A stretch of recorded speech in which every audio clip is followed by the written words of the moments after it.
আমরা পরীক্ষাতে হচ্ছে দুই রকম নাম্বার আসে, একটা হচ্ছে ফরেন নাম্বার আর একটা হচ্ছে ইংলিশ নাম্বার।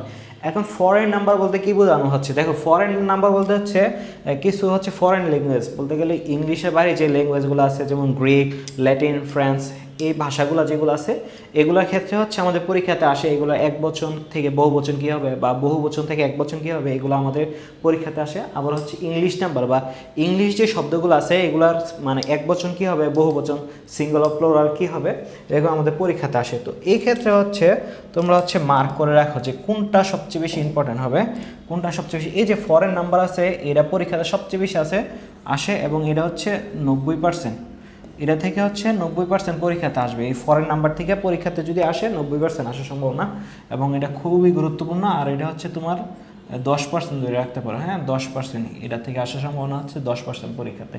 তো এটা হচ্ছে সবচেয়ে বেশি গুরুত্বপূর্ণ। তারপরে হচ্ছে আমরা যাই, এখন আমরা হচ্ছে দেখবো যে নাম্বার থেকে পরীক্ষাতে কেমন প্রশ্ন আসে। আমরা যদি দেখি যে নাম্বার থেকে কীরকম প্রশ্ন আসে তাহলে হচ্ছে আমরা কি করতে পারবো, তাহলে আমরা হচ্ছে আইডিয়া করতে পারবো। পড়ার আগে হচ্ছে আমরা ধারণা করে নিই যে আমাদের কীরকমভাবে কীরকম পড়া উচিত। তো দেখো এখানে হচ্ছে টাইপ দুই রকম টাইপের আসে, তাহলে হচ্ছে নিচের কোনটি সিঙ্গুলার বা প্লুরাল। তো যে কোনো কিছু দেওয়া থাকতে পারে বা নাও থাকতে পারে, কোনো কিছু দেওয়া নাই, ডিরেক্ট বললো যে নিচের কোনটি সিঙ্গুলার বা প্লুরাল। তো চারটা অপশন দেওয়া থাকবে, হয় একটা সিঙ্গুলার হবে অথবা হচ্ছে একটা প্লুরাল হবে, ঠিক আছে। আরেকটা হতে পারে একটা শব্দ দেওয়া থাকতে পারে, এটার সিঙ্গুলার বা প্লুরাল কি হবে এটা তোমার কাছে জানতে চাওয়া হবে। যে কোনো একটা শব্দ দেওয়া থাকতে পারে, এটার সিঙ্গুলার বা প্লুরাল কি হবে এটা হচ্ছে আমাদের কাছে জানতে চাইবে।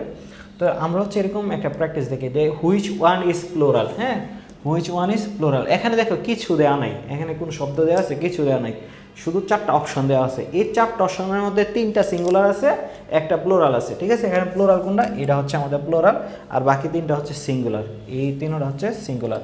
এখন কীভাবে হয়েছে সিঙ্গুলার প্লুরাল এগুলো হচ্ছে আমরা পুরো ক্লাসে বলবো। আমি শুধু এখানে দেখাচ্ছি যে প্রশ্নটা আমাদের কীরকম আসে।